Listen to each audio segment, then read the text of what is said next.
हमारे लोग हैं और भोलेनाथ को जल चढ़ा रहे, बेलपत्र चढ़ा रहे, जब उनको अच्छी मेहरारू मिल जाती है तो क्या कहते हैं कि जैसन चाहले रहनी वैसन पियवा मोर बाटे। किससे कह रही है, किससे कह रहा है?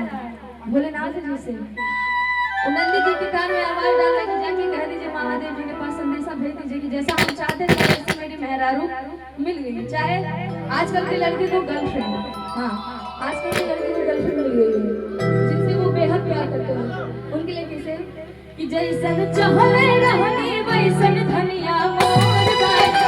और का सावर न गोर बाजी हो तोरे पर हर पाकर मोर तोरे मोर बाटे। सावर न गोर बाजी हो जैसन चाहले रहनी वैसन धनिया मोर बाटे। सावर न गोर बाजी हो तोरे पर हर पाकर मोर तोरे मोर बाटे। सावर न गोर बाजी हो। आई वही कि